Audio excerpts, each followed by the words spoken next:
I heard my daughter-in-law tell the doctor to let nature finish her, and for a moment, I truly believed I had already died. But the monitor above my head was still beeping, stubborn and steady, as if refusing to let anyone decide for me. I lay there, unable to open my eyes fully, listening to voices that floated somewhere between the living and the fading, and all I could think was how strange it felt to still be here, when someone so close to me had already written me off.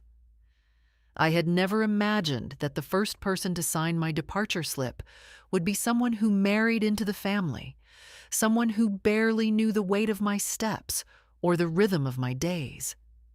Yet there she was, speaking softly, firmly, as though she were granting mercy rather than betrayal. I felt the cold cuff tighten around my arm again, the machine hissing as it measured what little strength remained in me. The taste of metal lingered on my tongue, and every breath burned slightly on the way out. But it was the quiet, calculated tone in Emma's voice that cut deeper than any pain in my body. "If her heart stops," she said, "let it be." She wouldn't want interventions at her age. Strange, really, how confidently she spoke about my wishes. I had never once shared them with her.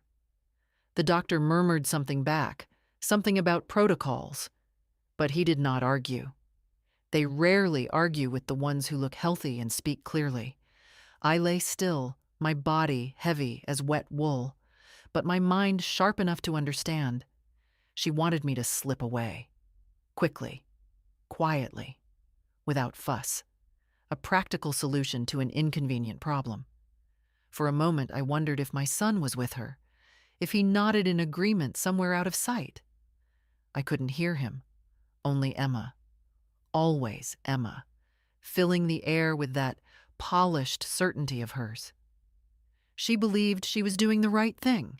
That was the worst part. Malice is easier to fight. Righteousness, far harder. My vision was a narrow slit of light, a blurred ceiling, a drifting shadow.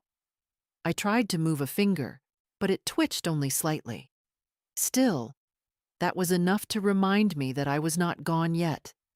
The beeping agreed with me, steady and patient. I had always been patient too, perhaps too much for my own good. 72 years teaches you how to wait, for people to change, for wounds to heal, for someone to finally say the words you hoped they'd say.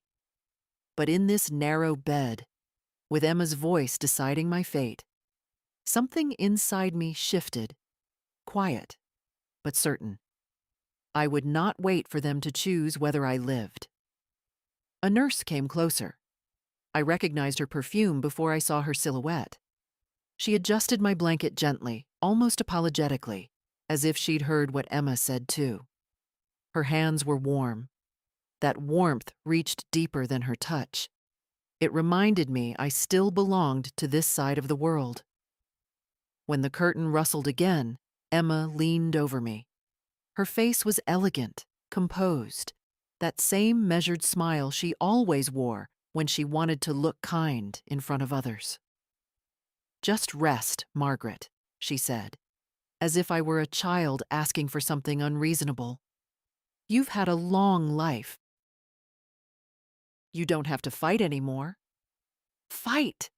She used the word so lightly, as though she knew what battles I'd fought, or how much fight was left in me. I wanted to tell her that I was not done, that my life was not a candle she could pinch out because it flickered. But the words sat in my throat like stones. She turned away, already finished with me. The doctor followed her out, their voices fading down the corridor. The monitor kept beeping in the quiet that settled afterward, slow and stubborn, not ready to yield. Neither was I. And as I lay there, gathering breath little by little, something in me steadied, a thought, a line I hadn't crossed in years. If they wanted nature to finish me, They would learn that nature is far more patient than they are. I was not going anywhere yet. When I finally managed to open my eyes fully, the room around me looked unfamiliar, though I had spent the whole night in it. Hospitals always had that way of erasing distinction, smoothing life into pale colors and soft beeping. Morning light seeped in through the blinds, warmer than I expected, and for a moment it felt almost kind. My body was still heavy, but the fog in my mind had thinned, and I could gather my thoughts one by one, like fallen pins from a sewing box. A nurse walked in, pushing a cart with quiet wheels. She was young, with tired eyes that still held some gentleness. "Good morning, Mrs. Holloway," she said, checking the monitor. Her voice didn't assume anything of me, not weakness, not confusion. That alone made her presence comforting. I wanted to ask how long I'd been sleeping, but my throat felt scraped, reluctant to shape words. She noticed, handed me a small cup of water. "Slowly," she murmured. I sipped, and the water tasted like life returning. It was strange. Lying here so still when inside, I carried a storm no one else could hear. They all thought I was fragile enough to break under the weight of a breeze. Maybe that's why Emma spoke so openly beside me last night. Maybe that's why she believed my silence meant agreement. But silence can hide more than weakness. It can hide growing clarity. The nurse adjusted my pillows. "Your vitals are improving," she said. "You gave us quite a scare." Her eyes stayed on my face a moment longer, searching. I wondered if she'd been the one who heard Emma's request. Some people pretend not to hear cruelty. Others tuck it away in the corners of their eyebrows where their sympathy shows. When she left, the room returned to its steady quiet. I could hear someone coughing in the hallway, the hum of a rolling bed, distant footsteps of a doctor making rounds. All these small sounds made me feel strangely grounded. I had not disappeared. My existence registered here, on machines, in charts, in the eyes of strangers who'd never claimed to love me.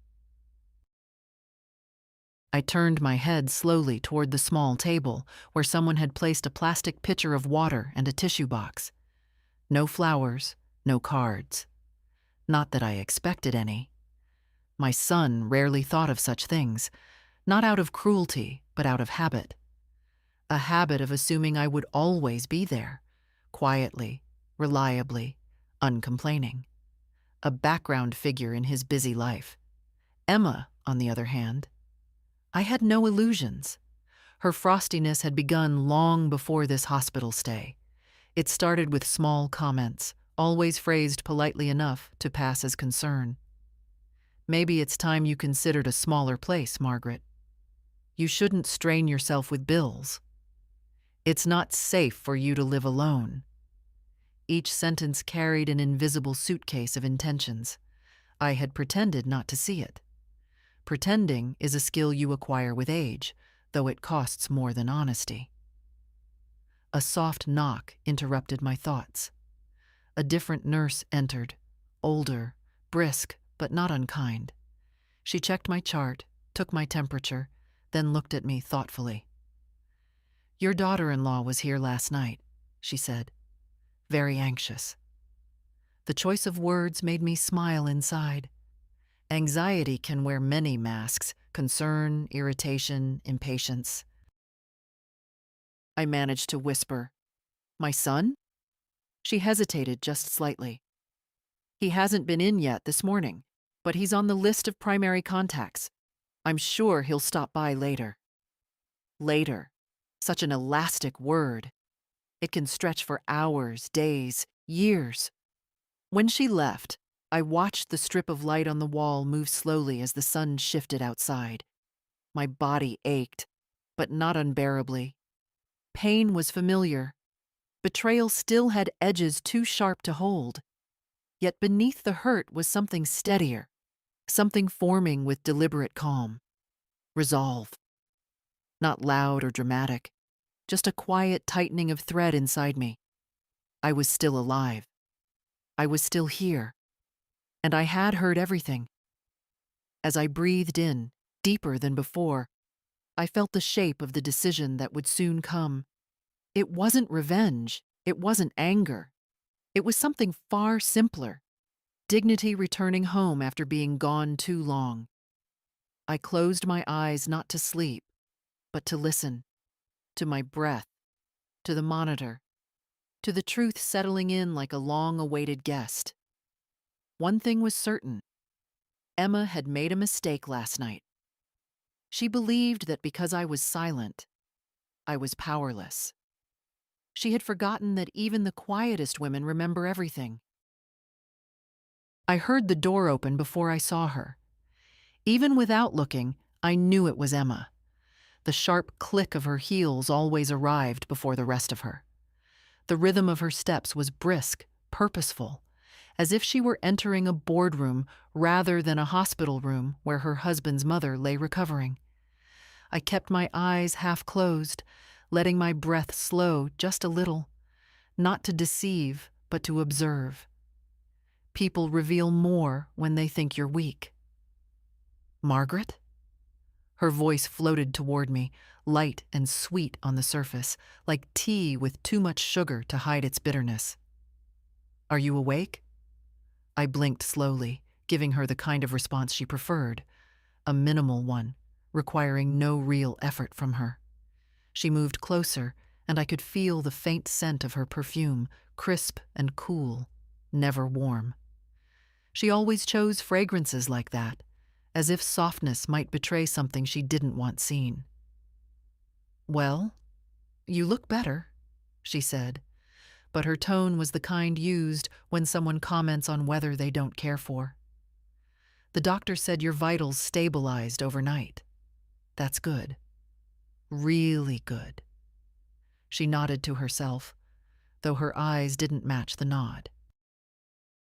She adjusted the edge of the blanket near my arm, not out of care, but because she liked things to look tidy, even illness. Her hands were cool, controlled, precise. I wondered if she remembered touching me even a second after doing it. I told Andrew we should wait until you're stronger before discussing anything important, she continued. Stress isn't good for your heart. The irony made the corners of my mouth twitch. Stress, for her, meant any conversation where she didn't get to decide the outcome. She pulled a chair a little too close to the bed and sat, crossing her legs with the smooth elegance she'd always been proud of. You scared all of us, you know, collapsing like that. Her voice lowered, carefully measured. You were alone in the house again, weren't you? I've been telling Andrew it isn't safe. You need more structured support. Structured support, a polite way to say, somewhere they could keep an eye on my belongings, my papers, my home. I swallowed, still letting silence fill the space between us. Silence makes impatient people uncomfortable.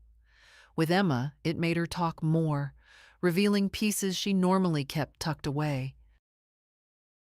She smoothed her skirt, another sign she was working herself up to something. The doctor asked yesterday if you had any advance directives.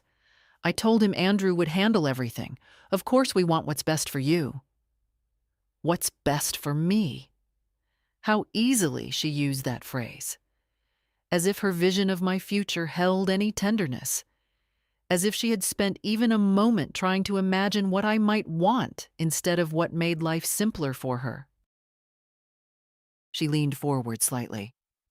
The thing is, situations like this remind us how unpredictable life can be, and we all want to make sure everything is in order. A pause, deliberate.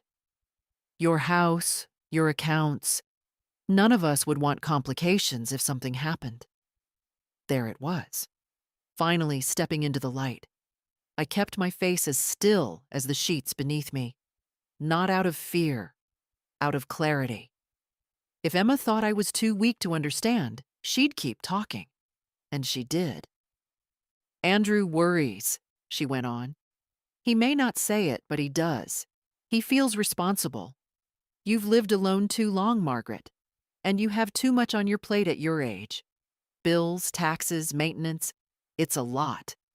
We don't want you to be overwhelmed. I remembered the sound of her voice the night before. Let nature finish her. And wondered how she could sit beside me now with that same careful smile. But I said nothing. I let her fill the room with her justifications. She reached into her purse and pulled out a folder. Thin, neat, labeled with my name. I brought these forms, just practical things. We can look at them later, when you feel up to it. Power of attorney, health directives, property planning. Nothing urgent. Nothing urgent. Yet she carried the forms with her to the hospital at dawn. She placed the folder on my bedside table, tapping it lightly with manicured nails. We're only thinking of your comfort, Margaret. That's all. For a moment, she looked at me closely, as if trying to read whether any of this was landing the way she hoped. I kept my gaze soft, unfocused. An old woman recovering from a medical scare. Harmless, malleable, not worth being wary of. She exhaled with satisfaction. I'll come back later, she said, standing. Try to rest. You need your strength. She walked to the door, her heels clicking out a polished farewell. And just before leaving, she added, We'll all feel better once everything is settled. When the door closed behind her, the room felt larger, as if her shadow had been taking up too much space. The air was cooler, too, gentler. I lifted my eyes to the folder on the table. Settled. I breathed in slowly, letting the quiet settle around me on my own terms. Emma thought she had seen all of me. An aging woman, a fading one. Someone who would accept her decisions without question. She had forgotten something essential. I am old, yes. But I am not done. I heard Andrew long before he entered the room. My son never learned how to walk quietly. His steps always carried a sort of restless energy, as if he were in a hurry to leave any place he entered. Even when he was a child, he couldn't stay still. Shoes tapping against the floor, fingers drumming on the table, eyes already drifting toward the next thing he wanted to do. Some habits never soften with age. Mom? His voice came from the doorway, careful and bright, the way people speak to someone they're not sure will answer. I turned my head slightly, enough to let him know I was awake. He came closer, and for a moment I could study him without needing to respond. His face drawn, a crease between his brows, that familiar mix of guilt and impatience tightening his mouth. He looked older than his 45 years, but stress ages people faster than birthdays do.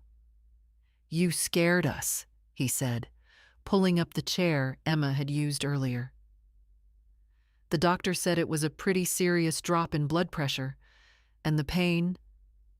Mom, why didn't you call sooner? His voice trembled almost convincingly. I managed, I whispered. Speaking was easier than yesterday, though my throat still felt fragile. He nodded, relieved by the sound of my voice, as if my ability to respond made this visit simpler for him. He reached for my hand, squeezed it lightly, and I wondered whether he felt the tremor in my fingers. He used to hold my hand with certainty, the way sons do when they still believe their mothers are unbreakable. Now he held it like a responsibility. We need to make sure you're not alone so much, he continued. It's getting harder for you, Mom, and I can't always get away from work. Emma is juggling everything too. We just want you safe. His words fell into the room gently, but the edges were sharp. I blinked slowly. "You're both busy," I murmured. He leaned back, rubbing the back of his neck the way he did when conversations drifted toward things he preferred to avoid. "Busy, yes, but also realistic. The house is too much for you. The bills, the repairs." He glanced at the folder Emma had left on the table. He tried to hide the glance, but I noticed. "We've been thinking, maybe it's time to simplify things. For everyone." Simplify. Another polished word. People like Emma loved hiding decisions inside delicate phrases. Andrew, though, his tone was less practiced. He still stumbled around the truth, still tried to soften it for both our sakes. "I mean," he continued, clearing his throat, "if something happened, God forbid, we'd be scrambling. Your documents are all over the place, Mom. Your insurance, the deed, the investments. Emma said we should at least help you organize everything." The way he said Emma, leaning on her judgment, not his own, told me more than he intended. He glanced again at the folder, his knee bouncing with that nervous rhythm he'd never outgrown. He hesitated, then added, "We just don't want complications later." Later. The same later the nurse had used. The same later Emma wrapped around every sentence like a lace ribbon hiding the rope beneath. He talked for a while about logistics, safety, responsibility. Words that sounded like care if you didn't listen too closely. But I was listening closely. Closer than he realized. He never once mentioned what I wanted. Only what would ease the burden on him and the woman who hoped nature would finish me. At last he sighed, as if he'd been carrying something heavy and had finally set it down. "Mom, I need to ask." He paused, then spoke with that earnestness he used whenever he wanted something. "Do you have a will? Something formal? We've never discussed it." A soft ache spread through my chest. Not from illness, but from the memory of a lifetime in which he had never asked what I needed, yet always found a way to ask what he needed from me. I did not flinch. I did not show anger. Anger wastes too much precious oxygen. Instead, I let my voice come out as a whisper. "Why now?" He blinked quickly, startled by the question. "Because of what happened," he said. "Because this episode made us realize how fragile things are. We just want to prepare. That's all." The beeping of the monitor filled the silence that fell between us. I watched him fidget, adjusting his cuffs, avoiding my eyes. Guilt flickered across his face, faint but present, like a lamp left on in an empty room. I thought of Emma's words from last night. Let nature finish her. And now here was my son, talking about wills and documents before I could even sit up properly. Perhaps he didn't know what she'd told the doctor. Perhaps he did. Either way, they were aligned in their plans, if not in their methods. When Andrew finally stood to leave, he squeezed my shoulder gently. "We'll handle everything, Mom. You just focus on getting better." He meant it as comfort, but all I felt was the shape of a truth I had tried to ignore for too long. They wanted control over my future, and they assumed I had none. As the door closed behind him, I let my eyes drift to the folder again, smooth, thin, insistent. Everything, it seemed, was beginning to come into focus. The morning air in the room felt cooler, almost sharp, as if reminding me I was still alive enough to feel discomfort. A tray with untouched breakfast sat near my bed, oatmeal turning stiff, tea losing its warmth. I stared at it without hunger. Instead, my eyes drifted to the few belongings the nurses had placed on the narrow shelf beside me. Small things, but each one carried a weight heavier than its size. My glasses lay crookedly on top of my handbag, the left arm slightly bent. I remembered bending them myself last week while tightening a screw in the kitchen cabinet. I had told no one. Not because there was no one to tell, but because I'd grown used to solving my own small battles quietly.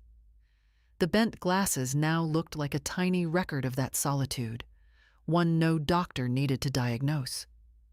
Next to them lay my watch.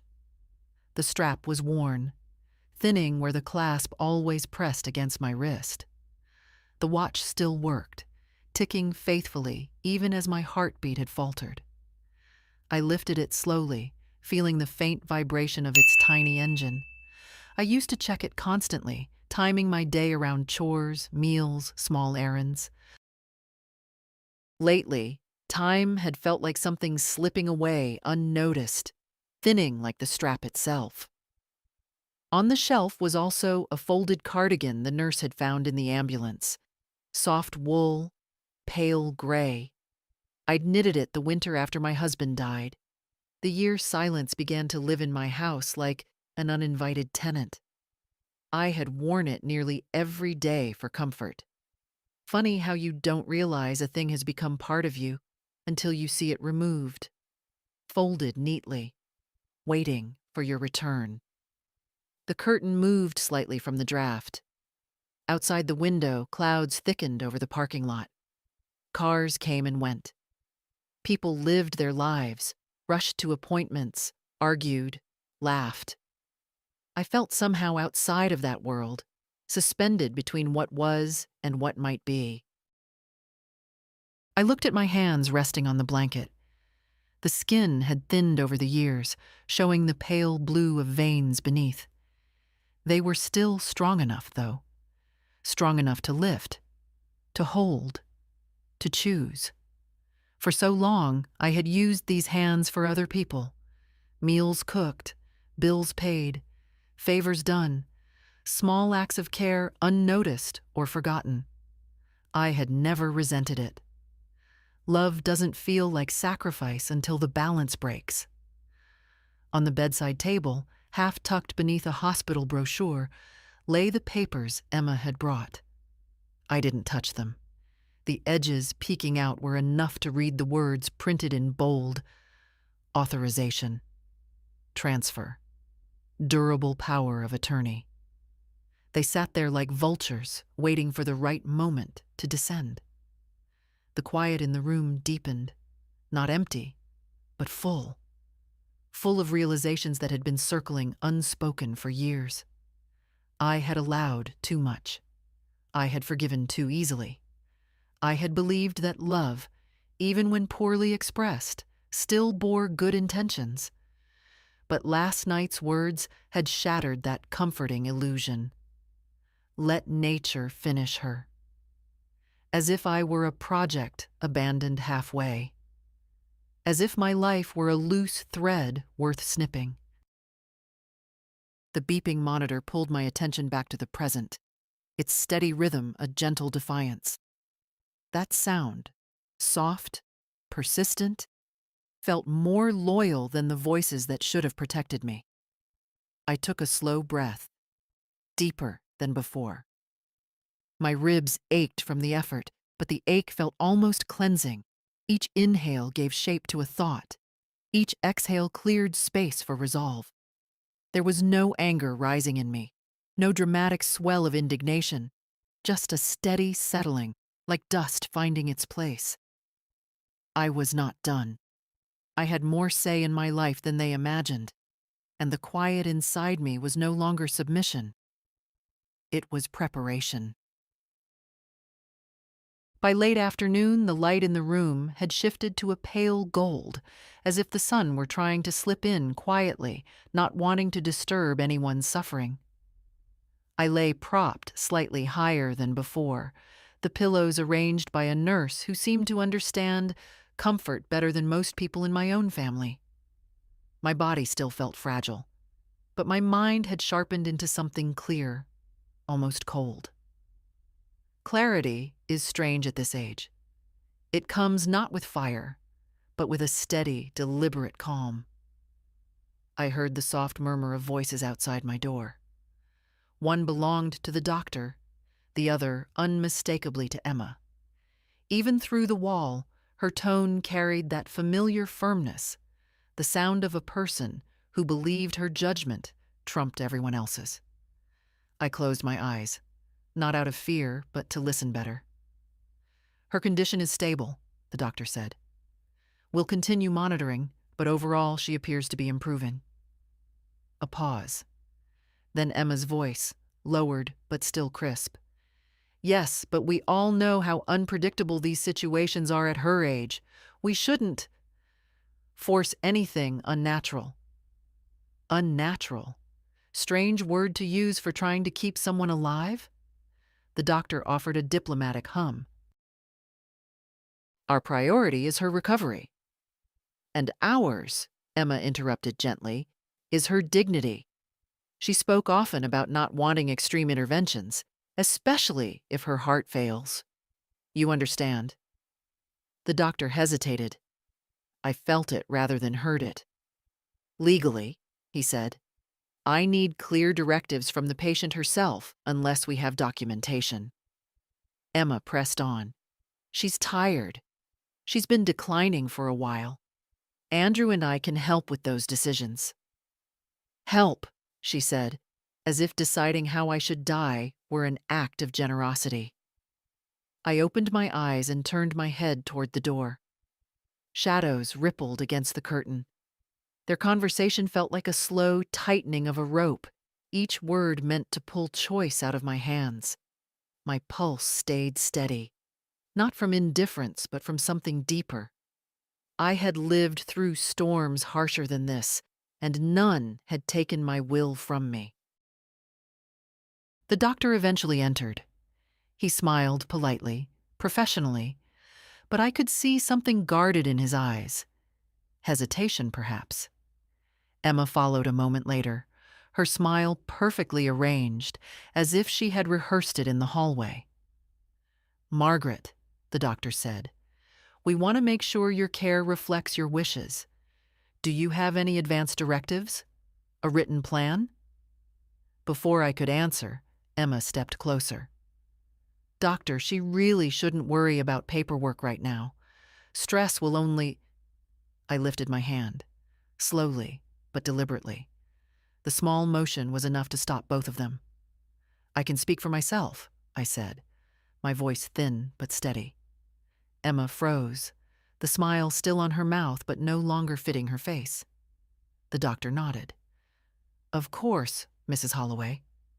I have no directives, I continued, and I want full care, whatever is necessary. Emma tried to interrupt. Margaret, you may not understand the... I understand perfectly. My gaze did not move from hers. And I am not done making decisions.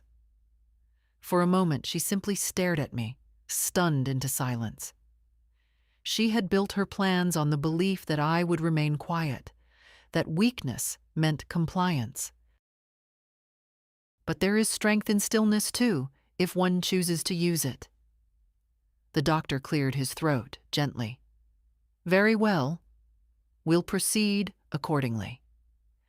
Emma forced a smile, but her fingers tightened around her handbag, the knuckles whitening.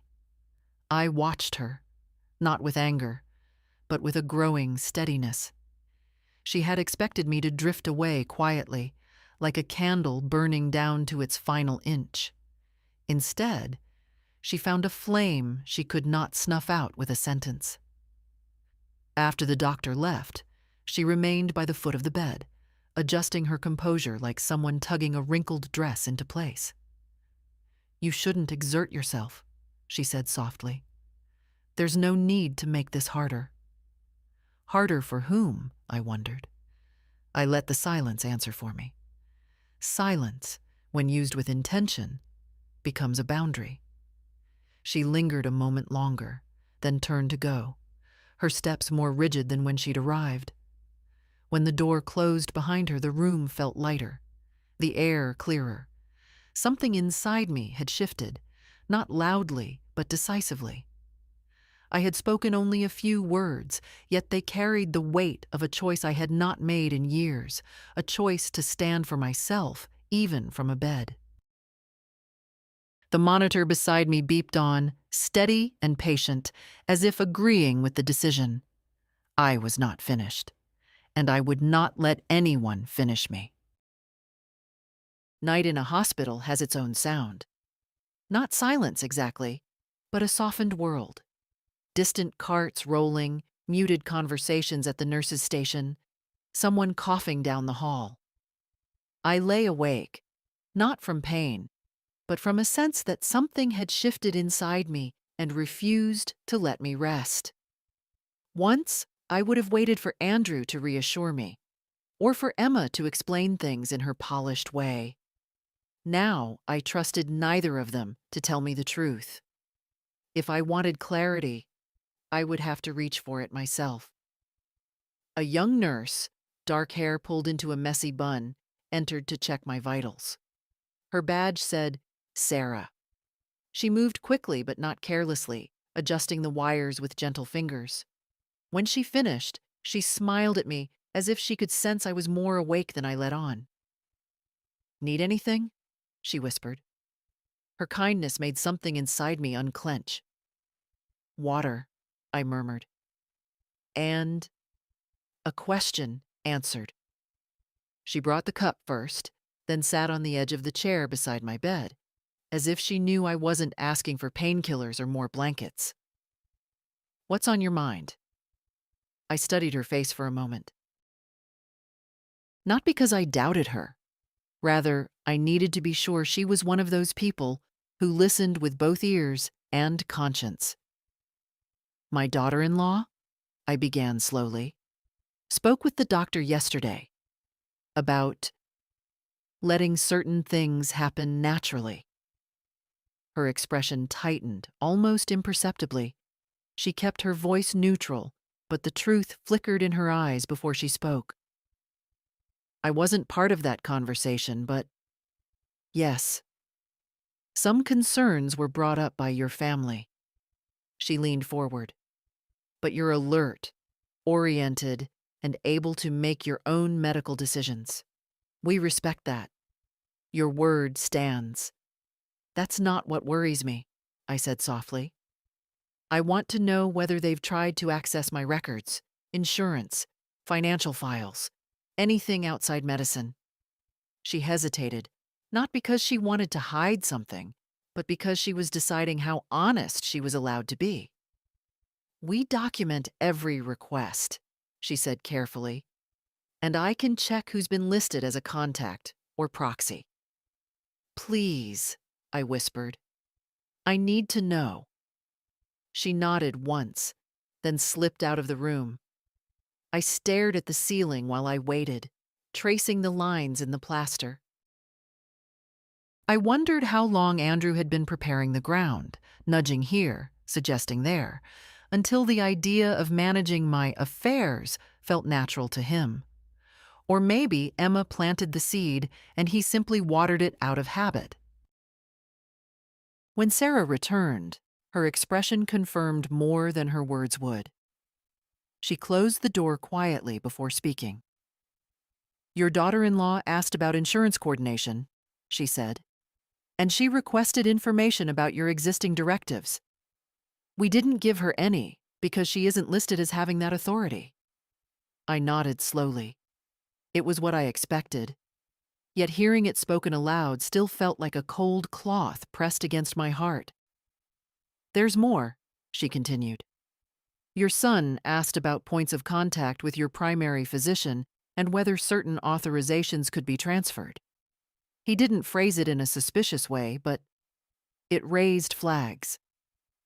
My fingers tightened slightly around the blanket. I see. I'm telling you this, Sarah said gently, because you have the right to know who is trying to make decisions on your behalf. and because your doctor has formally noted your capacity to make your own choices. Thank you, I said, and my voice steadied. I don't want them involved in my care decisions from this point forward. She nodded again, a little more firmly. We can make that note explicit. Then she added softer. We see these situations sometimes. Family members mean well or believe they do. But it's your life. You get to choose. I let that settle inside me, not as comfort, but as confirmation. For the first time in a long while, someone was saying exactly what I needed to hear, not wrapped in duty or expectation, not softened for convenience. After she left, I lifted my watch from the bedside table. Its ticking seemed louder now, deliberate. Every second it measured was mine, not Andrew's, not Emma's. Mine. Outside, a cleaning cart rolled past, the wheels squeaking faintly. I listened to it move down the hall, and with each sound, something inside me steadied further. The fear that had clung to me these past 2 days loosened its grip, replaced by something older and stronger. Something I'd nearly forgotten I possessed. Resolve? I would recover. And when I did, I wouldn't return to the life they had planned for me. My life was still mine, and I was ready to reclaim every inch of it. By the next afternoon, the sky outside my window had turned a dull gray, as if the weather itself were echoing the heaviness settling in my chest. I wasn't weaker. If anything, my body felt slightly steadier. But the fatigue around my ribs had grown, like a reminder that I wasn't invincible. Still, I stayed propped up, alert, listening for every footstep in the hall. Emma arrived just past 3. Her knock was polite, but unnecessary. She never waited for permission. She walked in with the same bright expression she wore when greeting neighbors, pleasant, practiced, hollow. "Oh, good. You're awake," she said, setting her handbag on the windowsill as though she owned the place. "I wanted to check on you before my meeting." I nodded faintly, and she took it as an invitation to continue. She moved around the room, straightening things that didn't need straightening. A brochure, my water cup, the edge of my blanket. It was the kind of fussing people mistake for care. "The doctor said you're improving," she went on. "That's wonderful news. Andrew will be relieved. He's so overwhelmed with work lately." Her tone made it sound like my survival was an inconvenience added to his schedule. She smoothed her skirt, then leaned closer, lowering her voice as if about to share something intimate, not with me, but about me. "I spoke with the insurance coordinator this morning," she said, "just to make sure everything is aligned for your ongoing needs." I let my breath stay slow, steady. She continued, unaware or unwilling to believe that I understood every word perfectly. "You know how these things work, Margaret. If your condition worsens, treatments get expensive very quickly. We just want to avoid unnecessary strain." She put a careful emphasis on unnecessary, as though the cost of my existence were something to be measured like a grocery bill. "And of course," she added lightly, "your policy only covers certain interventions. If we know the limits now, we can make responsible choices before anything unexpected happens." There it was again, that gentle push toward the edge she hoped I'd quietly fall from. I studied her face. Not cruel, not angry, simply calculating. She believed she was being practical, even noble. That made her choices far more dangerous than malice ever could. She reached for the folder she'd brought earlier. "Everything's so much easier when paperwork is clear. Andrew agrees. He says we can help you sort it all out before you go home." Before I go home. Her voice blossomed with satisfaction. on that last word. Because to her, home was not where I lived. It was a resource waiting to be reassigned. She sat down, crossing her legs gracefully. You've done so much on your own for so long. It's admirable, really. But there comes a time when it's better to let others take over. You've earned that rest. I felt a quiet warmth rise in my chest. Not anger, but understanding. A clarity that settled with the weight of truth.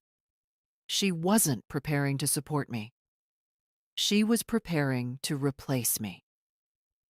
Emma misread my silence as agreement. She patted my hand as if sealing the matter. We'll make sure everything transitions smoothly. Transitions. Another word that meant more to her than she dared to say aloud.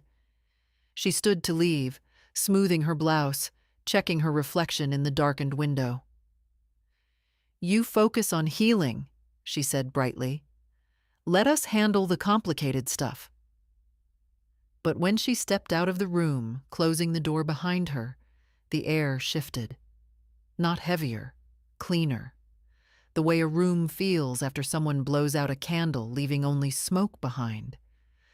I stared at the folder she expected me to sign, and for the first time, I felt something sharper than resolve, steadier than fear. Awareness. They weren't planning for my recovery. They were preparing for my absence. And that meant I had no time left to remain quiet. The next morning, I woke earlier than usual, long before the hallway lights brightened and the nurses began their rounds. My body still felt fragile, but it no longer frightened me. Weakness was familiar. Dependence was not. That, I realized, was the part I could no longer accept. Not from my son, and certainly not from the woman who hoped I would quietly disappear. I sat slightly higher in the bed, working slowly against the stiffness in my ribs. A small act, but one that made the room feel different. Mine, in a way it hadn't since the ambulance first brought me here. When Sarah, the night nurse, came for her final check before shift change, I caught her attention with a quiet, "Would you help me with something?" She looked at me with curiosity rather than surprise. Perhaps she had already sensed that the silence around me was shifting. "I'd like to speak with a social worker," I said. "Privately." The way her expression softened told me she understood more than I had said aloud. "Of course," she replied. "I'll put in the request right now." She left and I waited, listening to the gradual awakening of the ward. Carts moved, voices stirred. Someone down the hall groaned in pain. All of it reminded me that life, messy, persistent, was still happening around me. I was part of it, not an afterthought in someone else's plan. By mid-morning, a soft knock sounded, and a woman stepped inside, holding a slim tablet and a kind, professional smile. Her badge read, Maria, Clinical Social Services. "Mrs. Holloway, I hear you wanted to talk." Her voice held no assumptions, no rush. It was the first conversation in days where I didn't feel managed. "Yes," I said. "Please sit." She pulled up the chair Emma had used, but unlike Emma, she didn't place herself too close. She gave me space, as if waiting for me to decide how much of it I needed. "How can I help you?" she asked. I took a breath, steady as I could. "I want to understand my rights. Medical, legal. Who can access what? Who cannot?" Her eyebrows lifted slightly, not from shock, but recognition. She had heard versions of this question many times before. "Has someone been trying to make decisions for you without your consent?" "Not directly," I said. "But indirectly, yes. And I want to be prepared." Maria nodded with a slow seriousness that made me trust her instantly. She opened her tablet. "You're mentally competent. Your chart notes confirm that." You have full authority over your care. No one, family or otherwise, can override your choices unless you've signed documents giving them that power. And if someone asks for that power, then it's up to you, she said. But nothing is transferred without your signature, and you can revoke permissions at any time. The relief I felt was not warmth, it was sturdiness, like the ground settling under my feet after shifting too long. I'd like to review my emergency contacts, I said, and update permissions. Of course. She turned the screen toward me. Right now, your son is listed as primary. Your daughter-in-law has no direct privileges, but she's noted as family support. Family support. The phrase tasted bitter. I want to remove her from the list entirely. Maria nodded without hesitation. Done. And your son? I paused. My heart didn't ache the way I expected. It felt quiet, resigned. He may remain, I said slowly, but with limited access. Updates only.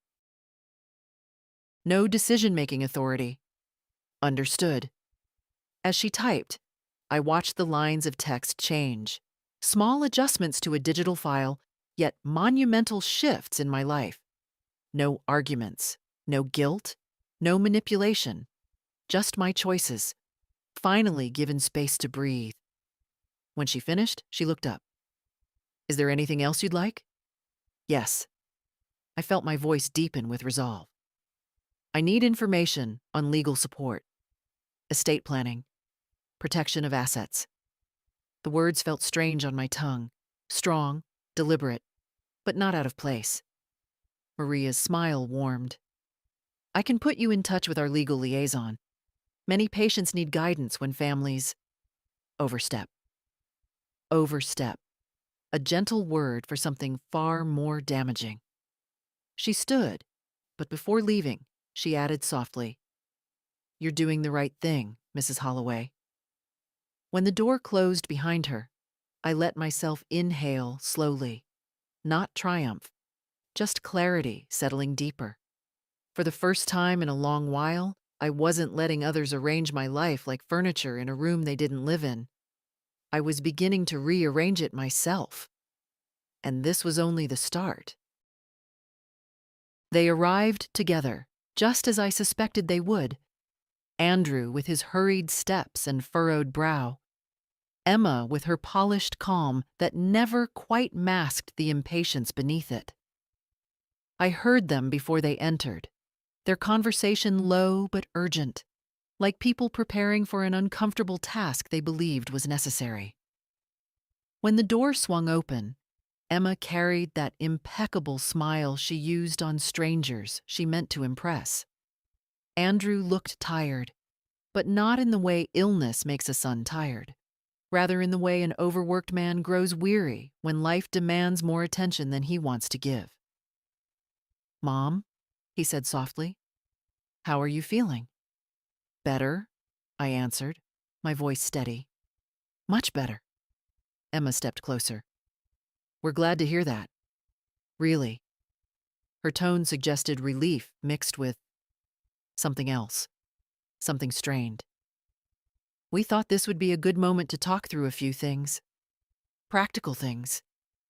There was that word again, practical, a word that had become their shield. I watched them settle themselves, Andrew dragging the chair near my bed, Emma standing beside him like a shadow. She placed the folder, the same one she'd brought before, on the tray table between us, as if presenting evidence.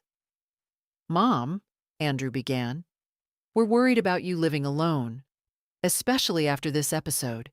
It's time to make plans, and make them together. Emma nodded encouragingly, though her eyes stayed focused on the folder. We've looked into some wonderful assisted living options, safe, structured places. You'd have people around you all the time, activities, meals prepared, no stress. I felt a faint warmth rise in my chest, not anger, Simply a quiet recognition of the truth behind their words. They weren't suggesting company, they were suggesting containment. Andrew reached for my hand, his palm warm and trembling slightly. It's not that we don't want you at home. It's just, the house is big, hard to maintain, and the bills, there's no need to continue, I said softly but firmly. His mouth closed. Emma straightened. I looked at both of them, taking my time. You're speaking as though decisions have already been made, as though I've handed that responsibility to you. Mom, Andrew sighed, we're trying to help. I know what help looks like, I said. And what control looks like? Emma's face tightened just enough to reveal a fracture in her composure. We're thinking of your safety. And I'm thinking of my dignity. There was a pause. Not long, but deep. They exchanged a quick glance. One of those silent marital conversations that lasts a second, but says everything. I continued. I've spoken with the hospital social worker. I've updated my permissions. From now on, all decisions regarding my care come directly from me. Emma's lips parted slightly. But Margaret, no, I said gently. No more paperwork from you. No more forms. No more plans made behind my back or beside my bed. Andrew leaned forward, his voice tight. You're misunderstanding. We're trying to make things easier. For whom? I asked. He didn't answer. Emma stepped in, her tone sugar-coated with urgency. We're just asking you to trust us. We only want what's best. And I want simple respect, I said. Yet you both spoke to the doctor about limiting interventions. You planned for a future without me while I was still here. A silence fell heavy between us, not hostile, just final. I straightened slightly, feeling every breath deepen my resolve. I will decide where I live. I will decide how my affairs are handled. And I will not sign anything you've brought. Andrew's shoulders sagged, a soft exhale escaping him. I wondered if it was disappointment, or merely the collapse of convenience. Emma was less subtle. Her expression tightened with the slightest flicker of frustration before she smoothed it away. We should give her time, she whispered to Andrew, though she meant for me to hear. Yes, I said quietly. You should. They stood, uncertain, as if the room's center of gravity had shifted. For years I had softened every edge for them. Today I did not. They left with carefully measured politeness, but when the door closed behind them, the air felt clearer, as though I had finally opened a window that had been stuck shut for years. I rested my hands on the blanket, letting the quiet return. Not emptiness. Freedom. The legal liaison arrived just after noon, announced by a soft knock and a brief introduction from a nurse. He was a man in his 60s with kind eyes and a briefcase that looked older than both of us combined. His badge read, Attorney Consultant, J. Klein. He walked in with the calm presence of someone who had seen far too many families unravel inside hospital rooms and learned to speak gently while helping people gather the pieces. Mrs. Holloway, he said, approaching my bed. I understand you wanted information about protecting your personal and financial boundaries. I appreciated that he didn't use words like estate or planning or end of life. People like Emma loved those phrases. This man did not. Yes, I replied. Please sit. He placed his briefcase on the chair beside him, opened it with deliberate care, and pulled out a folder, not thick, but substantial. Papers that held weight not because of their size, but because of their purpose. Before we discuss documents, he began, I want to hear from you directly. What concerns brought you to request this meeting? I looked at my hands for a moment, tracing the fine blue lines beneath the skin, searching for the right words.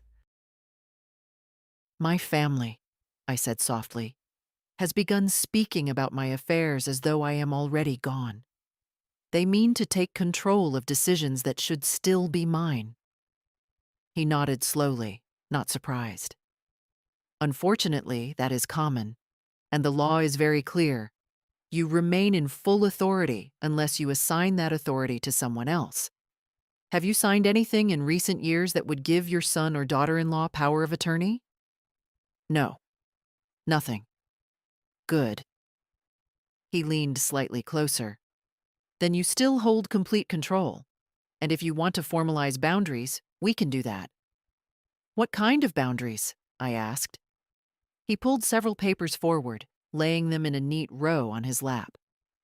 A revocation of informal decision-making privileges, a declaration of independent medical authority, and if you wish, the beginnings of a trust, something that protects your home and assets from being redirected without your explicit instruction.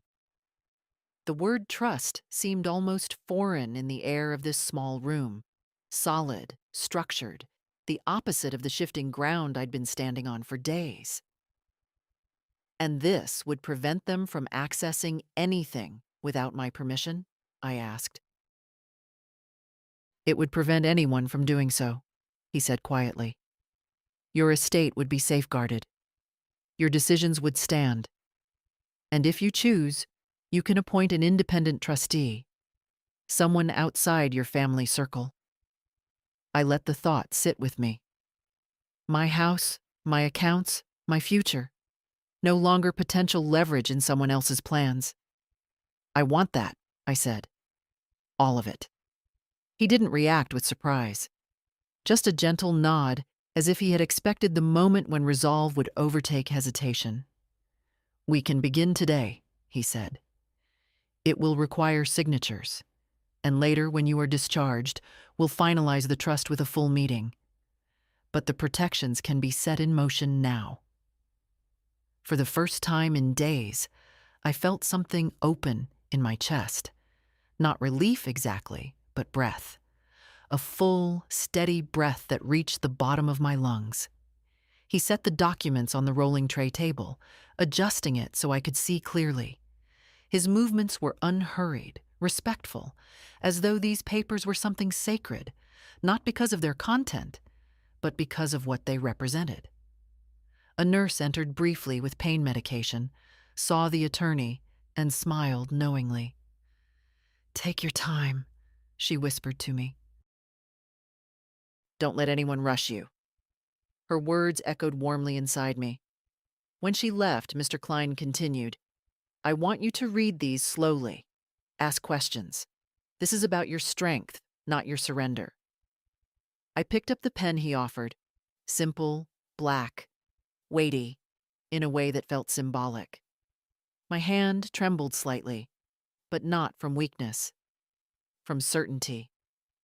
For years, I had built my life around helping others, supporting, smoothing, giving.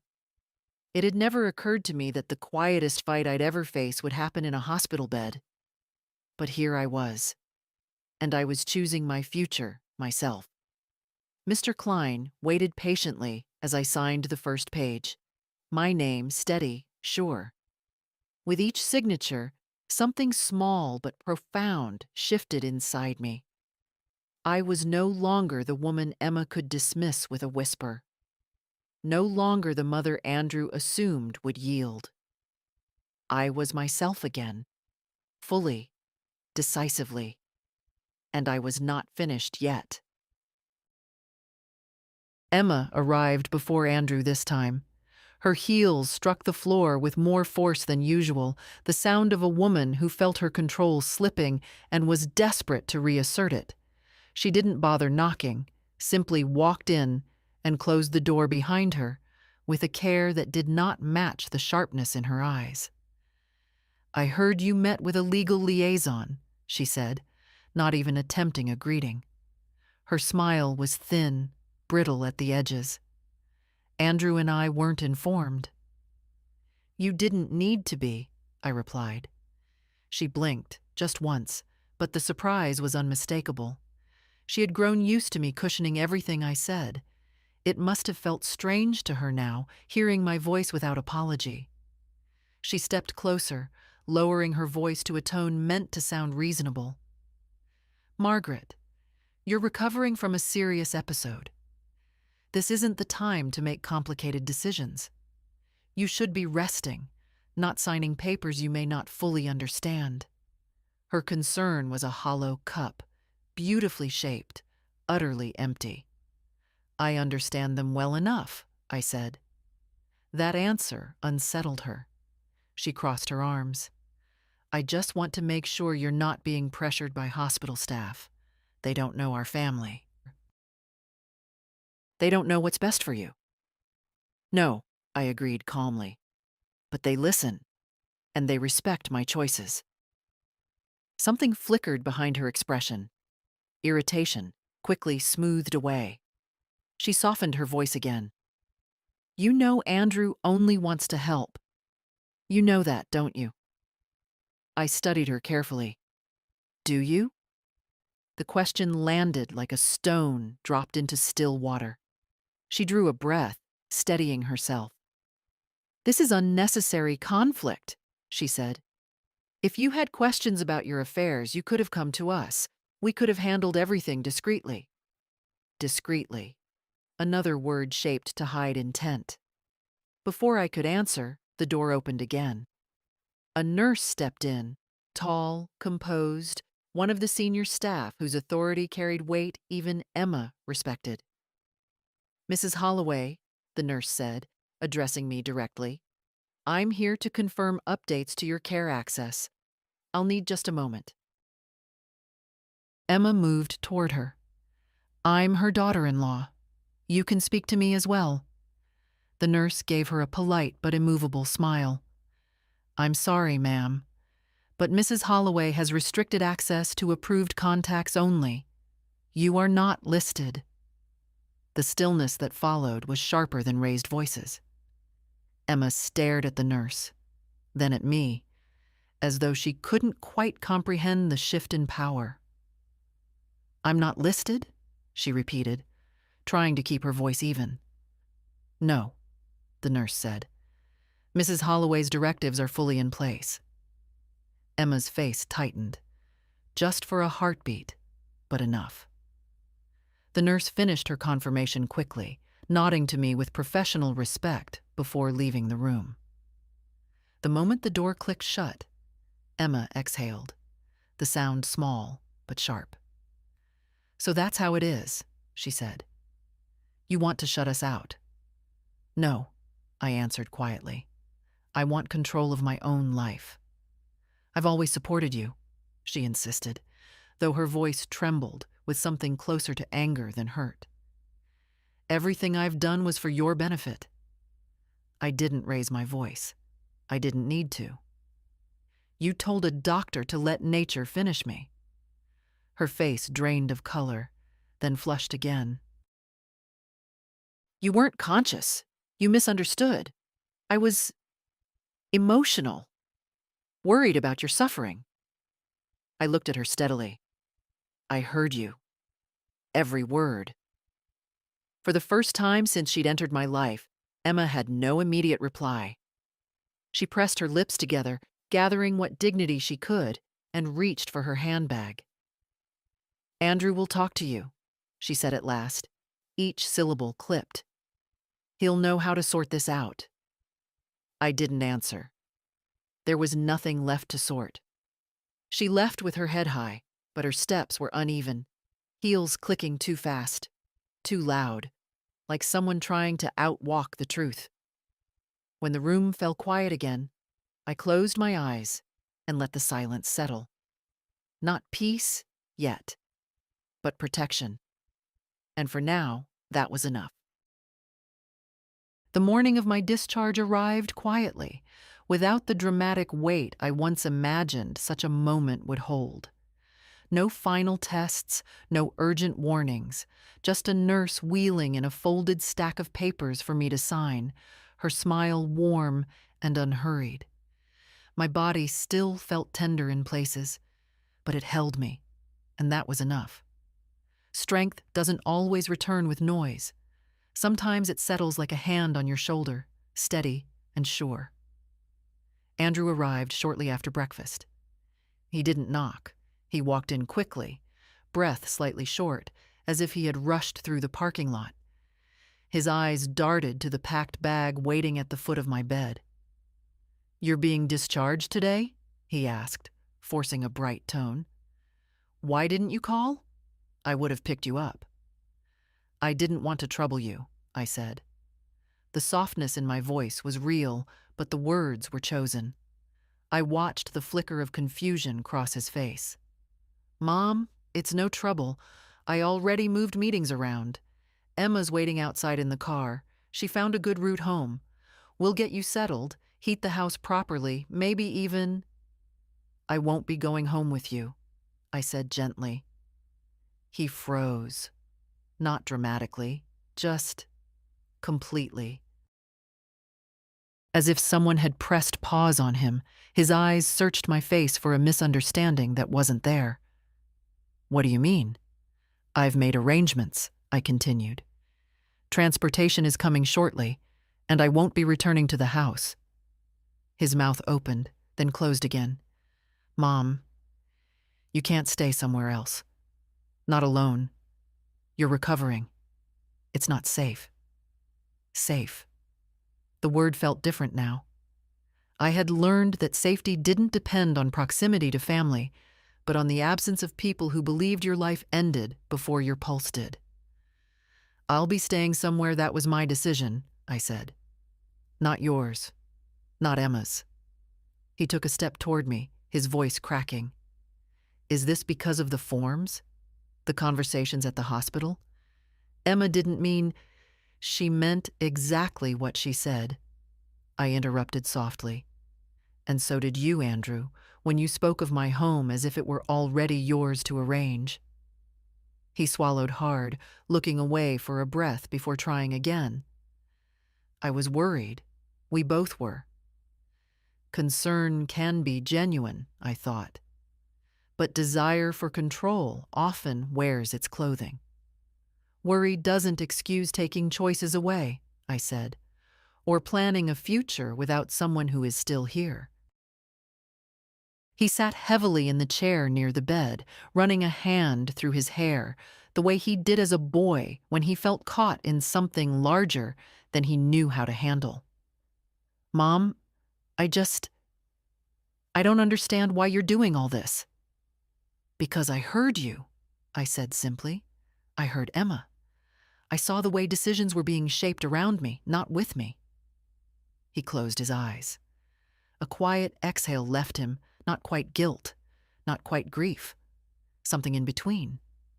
Before he could gather another sentence, a knock interrupted us. A hospital aide stood at the door. "Mrs. Holloway, your transportation has arrived." Andrew turned toward the aide, stunned. "She didn't arrange anything with us," he said, as if that alone could halt the moment. "Arrangements were made directly with our office," the aide replied politely. I reached for my cardigan, the gray one folded neatly by the nurses, and slipped it over my shoulders. My hands didn't shake. They felt almost young. "Mom," Andrew said softly, "please, let us take you home. We can talk everything through." I looked at him, really looked, and felt the familiar ache of love mixed with disappointment. Not anger. Just the quiet truth that sometimes children drift into versions of themselves you no longer recognize. "I will always talk to you," I said. "But I won't go back to a place where my life was being planned without my consent." He stood slowly, defeated in a way I had never seen. "Where will you go?" "To a place I chose," I answered. "And that's all you need to know today." The aide helped me to my feet. My legs trembled slightly, but they held. Andrew watched me, expression caught between regret and something else, something like realization. I walked past him, each step a quiet reclaiming of myself. When I reached the doorway, I rested my hand briefly on the frame, not for balance, but for acknowledgement. "This isn't goodbye," I said, without turning back. "But things will not be the same." Then I stepped into the hall, leaving behind the room, the beeping machines, and the version of myself that once waited for others to choose her path. I felt lighter than I had in years, and though the journey ahead was uncertain, it was finally mine. The drive to the residence took about half an hour, though it felt shorter. Perhaps because I spent most of it looking out the window, letting the world pass gently by, unhurried for the first time in years. The landscape shifted from city streets to quieter roads lined with tall maples, their branches arching overhead like a softened crown. It felt appropriate, almost ceremonial, as if life itself was acknowledging the change. The car stopped in front of a building made of warm brick and glass. Modern, but not cold. It didn't resemble a facility or a place people were left behind. It looked, lived in, welcoming, a place built for choices, not endings. A woman greeted me at the entrance, introducing herself as Caroline, the community director.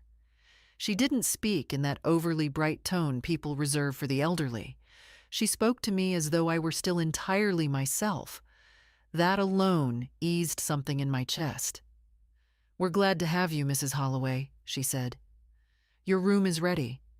If at any point you want to change anything, layout, lighting, even the pillows, tell us.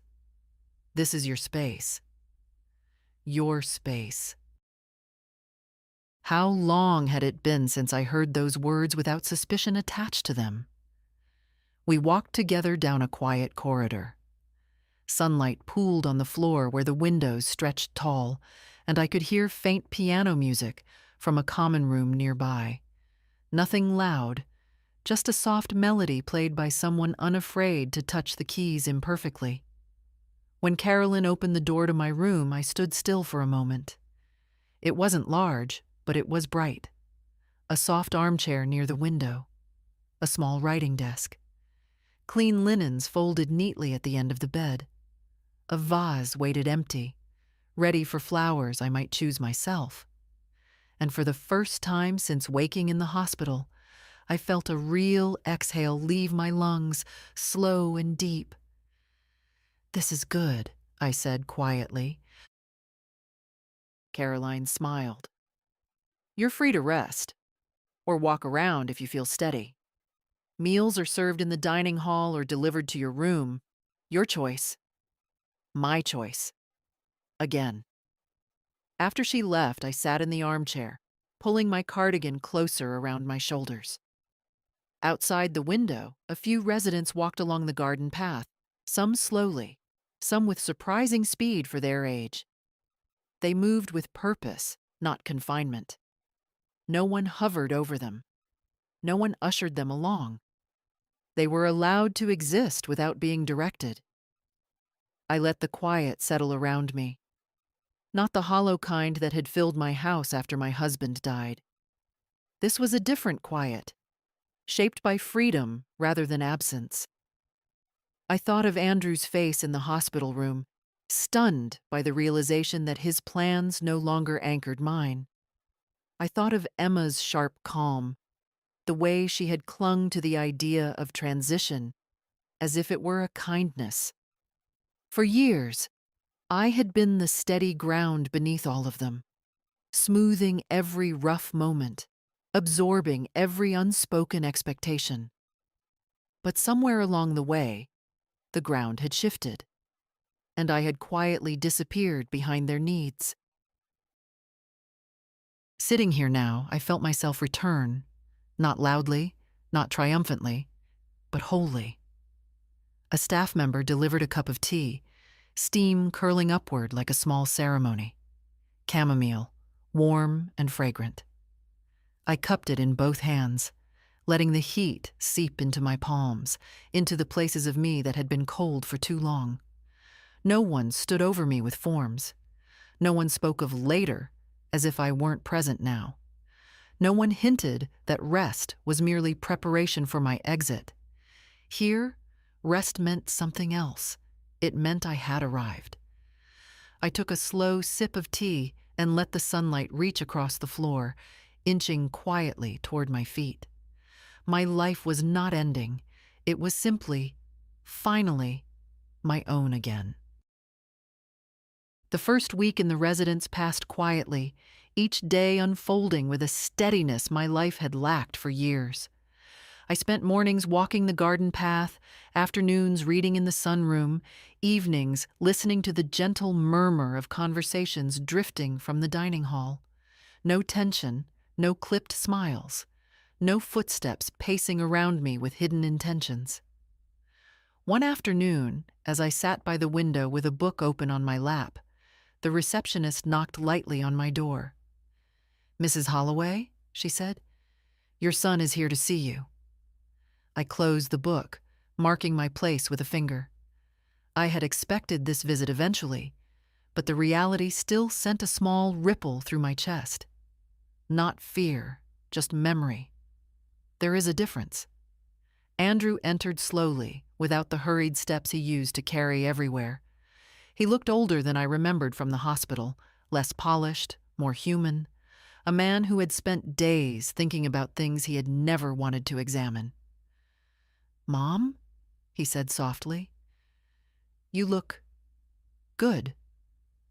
"I feel good," I replied. He glanced around the room, the armchair, the books, the vase now filled with flowers I'd chosen myself. A small nod formed, as if he recognized that this space belonged to me in a way my old house never had.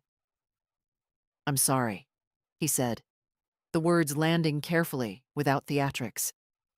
"About how things were handled, about what Emma said, about what I didn't say." I let the silence stretch. He needed it more than I did. He swallowed. "I didn't realize how much we were pushing you, or how it must have felt. I should have listened." I nodded. "Yes, you should have." He looked down at his hands, turning his wedding ring slowly. "I don't expect forgiveness right away. I just want to understand how to do better." There was a time I would have rushed to comfort him, to soften the edges, to tell him he wasn't to blame. But life teaches you, eventually, that some truths must remain sharp if they are ever to protect you. "You can start," I said gently, "by seeing me as someone who still lives, not someone you're preparing to lose." His eyes lifted, wet but clear. "I see that now." I believed him, not fully, not blindly, but enough. "Your home," he said quietly, "will feel so empty without you." "It was empty long before I left," I answered. Not cruelly, simply true. He nodded again, slowly. "If you ever want me to visit, or help with anything, I will ask," I said. "If and when I choose." The words landed softly, but firmly. A new boundary. One he seemed ready to respect. He stood to leave, then hesitated. "I'm glad you're safe," he whispered. "So am I." After he left, I sat for a long moment in the quiet he left behind. It wasn't loneliness. It was space. Finally, mine. The sun dipped lower, spreading a warm amber glow across the floor. I watched it creep toward my chair, slow and patient, the way healing often is. I thought of the hospital bed, of Emma's voice telling the doctor to let nature finish me. I thought of the beeping monitor insisting I was still here. I thought of the papers I signed, the choices I reclaimed, the path I walked out of that building. Nature didn't finish me. It reminded me to begin again. And so I have begun. If you're reading this, whoever you are, wherever you are, remember this quiet truth. Your life is still yours. even when others believe they know better. Hold it gently, protect it fiercely. And if my story felt like a hand reaching toward yours, then let yours reach back. Share it. Tell someone who might need it.